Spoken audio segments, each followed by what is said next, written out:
My name is Jihad Kheperu. I'm a junior economics major from Chicago, Illinois, and I will be taking part in this semester at Sea Enrichment Voyage. I don't know, I'm extremely excited about this experience. I mean, we're going to be in over 5 countries over the course of 20 days. I have an interview coming up with Bishop Desmond Tutu. Just the classes, just the experiences going to the different villages, all kind of, I mean, I've never done anything like this before, so I'm geeked, to say the least.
One day I was in San Francisco when a lady came up and she was very effusive and greeted me very, very warmly and said, "Hello, Archbishop Mandela."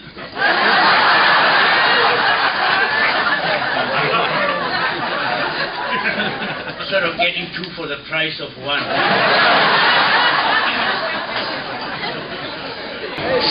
Trying to see what this ship is looking like, man. She got some news about the demographic of makeup, and I'm trying to decide whether it's a good thing or a bad thing. What did they tell you? It's about to be a lot of older folks. Yeah, lifelong learners, they call it. Let's see what that means, bro.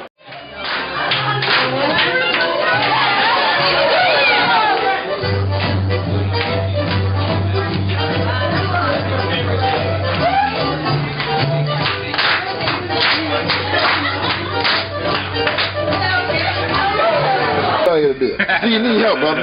Do you need help? I'm financing options. Sorry, I'm opening it up for auction. And I ain't trying to do no line. That's 2,000. That's for auction. I'm opening it up for auction. With everyone I've talked to, it's been like, one of the greatest trips or greatest chances they've had to come together. Different people, different brothers, as far as Morehouse, that on a larger scope, just talking to a lot of people you would never really get a chance to, sit down and talk to. I was in college. My mother wanted me to learn to play bridge. I learned to smoke. It was so much fun.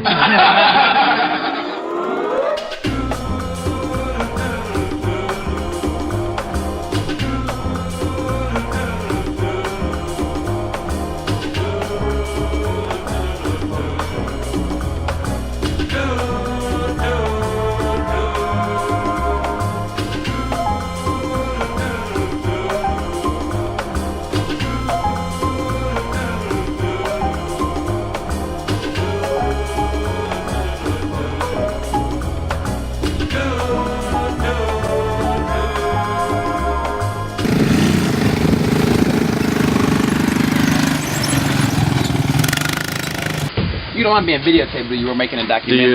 I don't care. You don't care? Guys, you go out for a tour down here at Cabo, okay? Okay.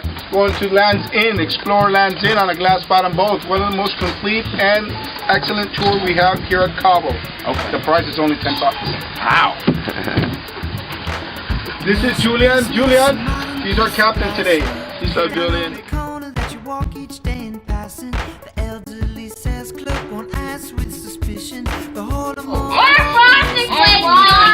There are frosted flakes in there? Ugh.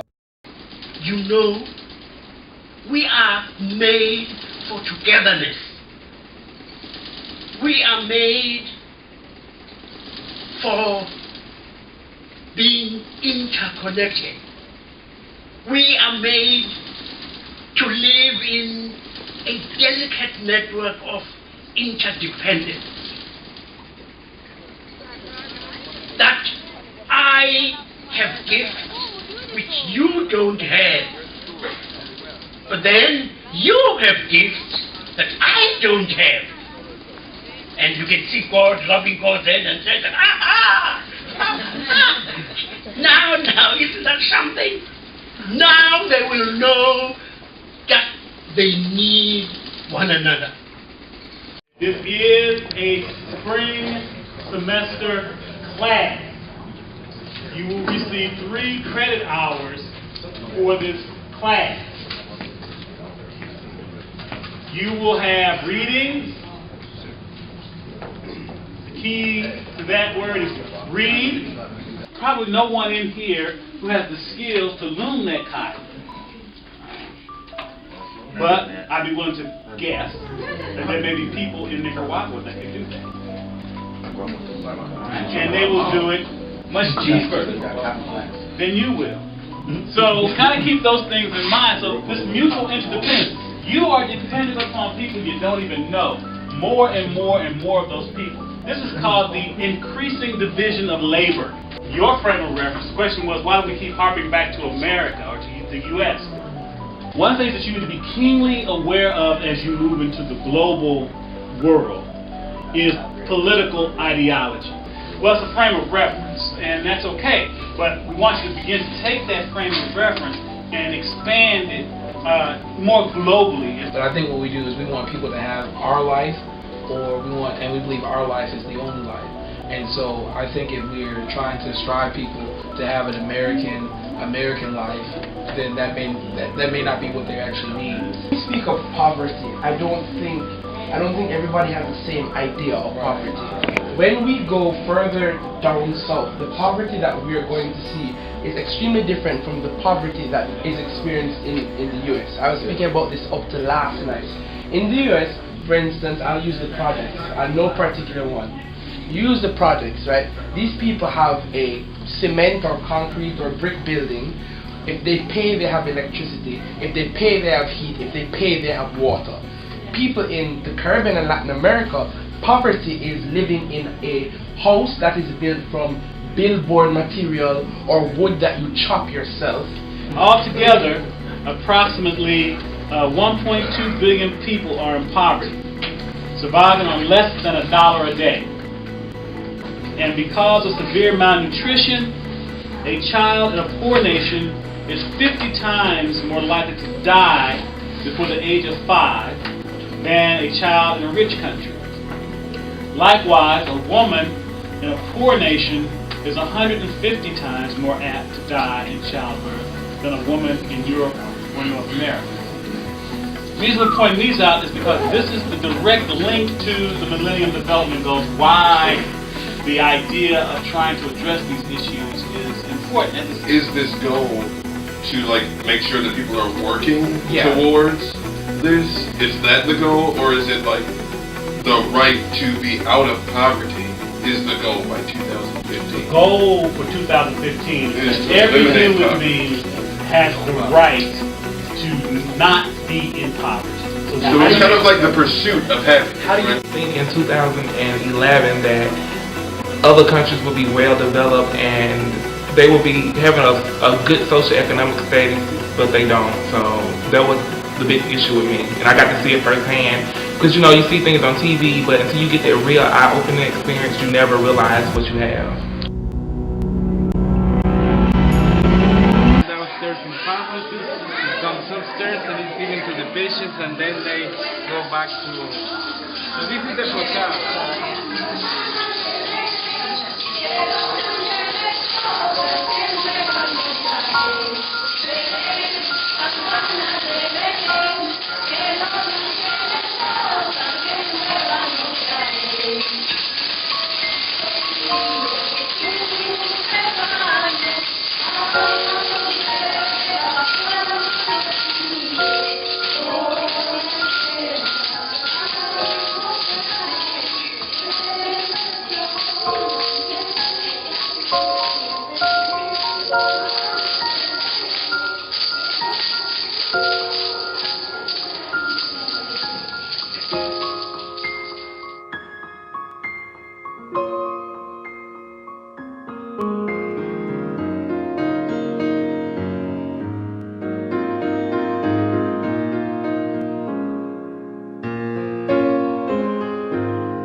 everybody we know has been affected on some level. My mother passed away from cancer in 1995, the same year I was diagnosed with lymphoma. So the Price family, my family, was thrown for a loop that year. It was just overwhelming. But that's not really that uncommon of a story, you know. There's just about everybody knows somebody in their family or a friend. And so I don't know which is harder, being the caregiver or the patient sometimes. And I've done both. And I'll tell you, when I was feeling healthy and in good health and my wife wasn't, it was very tough for me.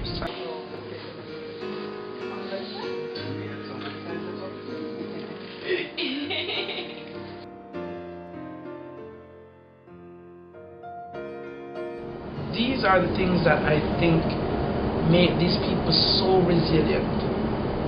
And yet, in spite of having all those disadvantages, these people still opened up their country to us, would still approach us with a smile, and still shared the beauty of their country with us. And I think that is what is special about these people. They have a happiness, they have a pride. You know, they keep a positive outlook on life. You know what I mean? They stay optimistic.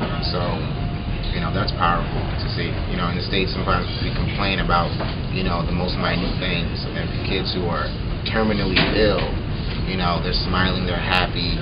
And so, you know, it just gives you a whole different perspective on life. Collectively, we experienced something that was was greater than us all. And that was sort of, you know, these children experience such pain and fighting a cancer, and all they've ever known is that pain, and yet to see them smile and their faces light up a little when you and myself or anyone walked in with a little finger puppet, you know. Seeing the children, you know, even though their parents couldn't afford for them to be there, their parents had walked, you know, however many miles it took to make sure that their children got the care that they needed. And seeing children who were in such horrible situations and in so much pain, I felt good because I was able to help bring a smile to their face.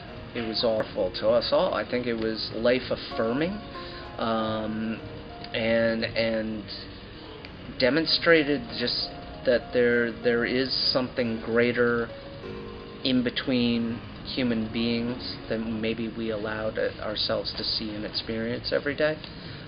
We didn't need language to experience. It was all there in a gesture. Can I do the internet, please? Let me go first. It's not the internet. Over there. The interview. Interview. Say it with me. Interview. Interview. Interview.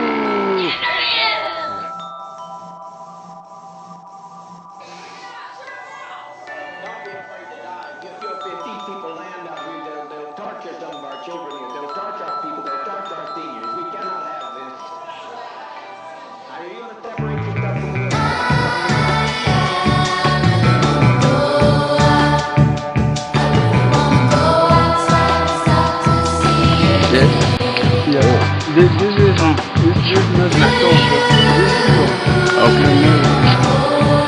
Okay, it's cool.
about you?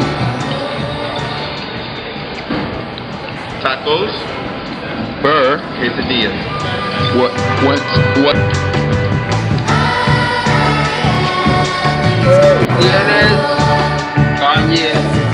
Tienes caña de azúcar.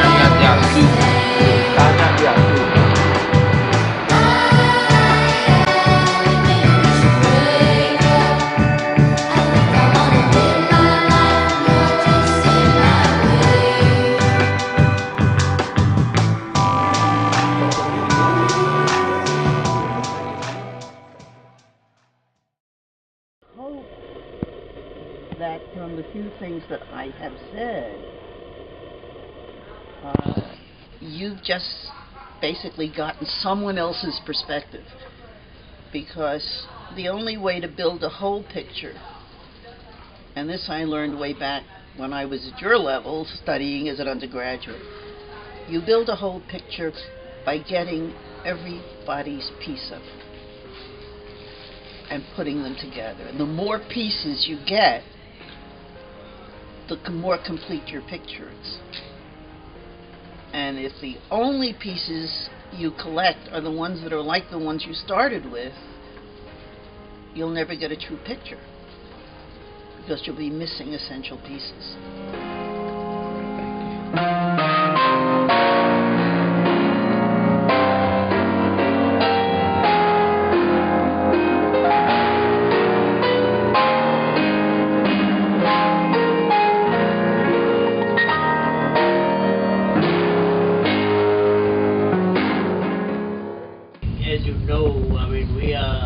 Professional boulders folk.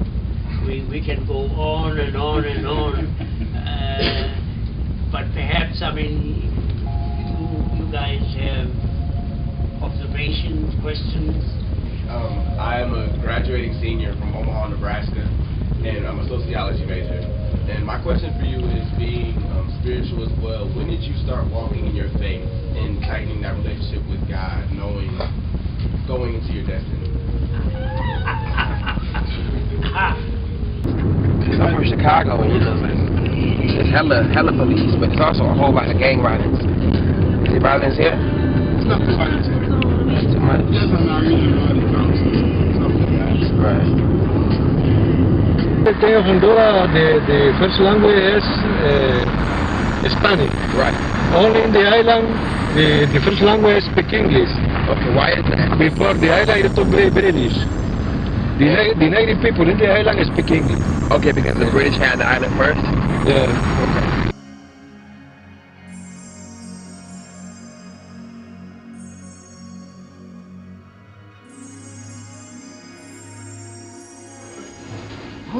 Yeah, like this is a little different than we thought it was gonna be. But I would say, like, it's this experience talking to people like yourself, people just talking and having different experiences with our brothers, like even like in close quarters, like we had to be together and just going to different spots, different countries together. Really, it was amazing. It heightens, right. It heightens your awareness. Yeah. It's better than it would have been. That's right. It's actually, for me, it always happens without me understanding it, and then in the middle of the night I'll say, okay, okay. The trip for me was a pretty transformational experience. I didn't have too many expectations of the trip, but I knew that I was in for something completely different from what I'd experienced before. I felt something even greater with Morehouse being here. You know, you guys brought your own energy, which already existed from Morehouse, as a group. And that spread throughout the people on board like you wouldn't believe. I mean, I think you picked it up at every generational level. And the coolest thing to me was that, like, you were educating also the older people who may have lived in sort of sheltered worlds for a long time. And I'm Julian Honeycutt, and this is my grandfather. I'm Ross Silver. I come from Albuquerque, New Mexico. I come from Albuquerque too. But you come farther. Where are you from again? Jamaica, the land of wood and water. When are you going back home? August 6th, to be sure.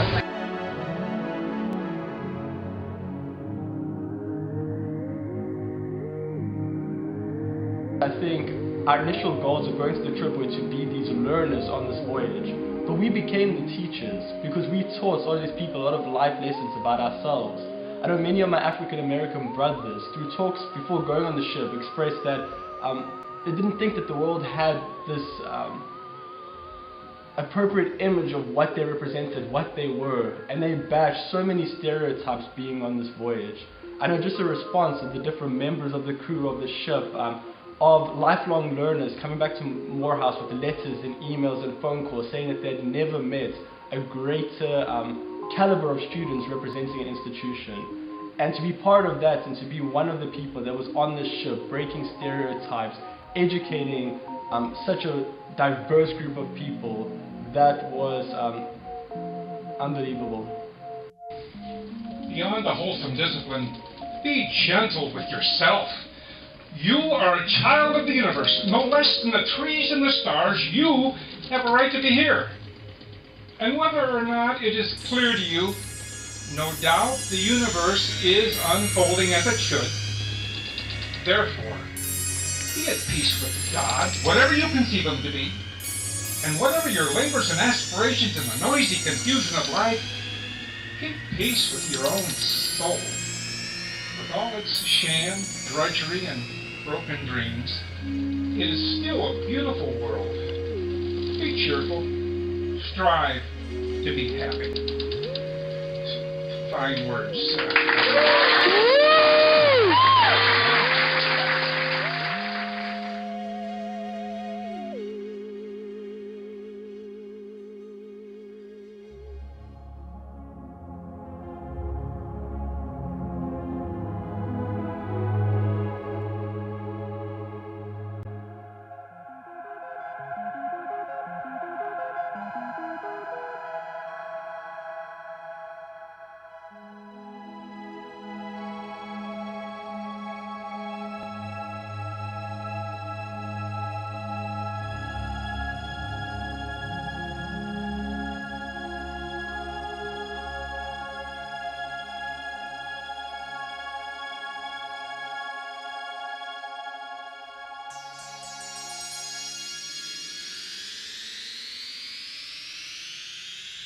So Jihad left his passport,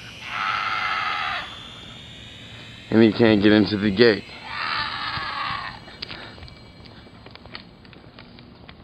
First problem of the trip. Maybe I'll kill you. Finally. I mean, edit that out.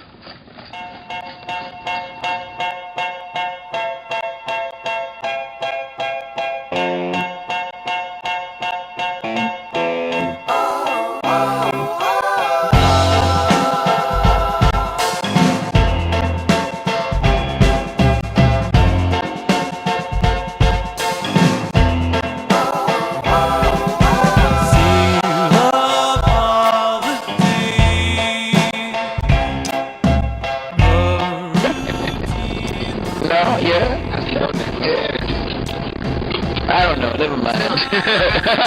It's alright.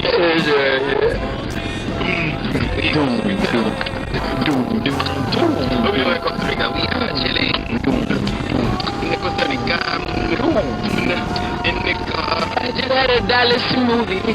They have dollar smoothies in Costa Rica.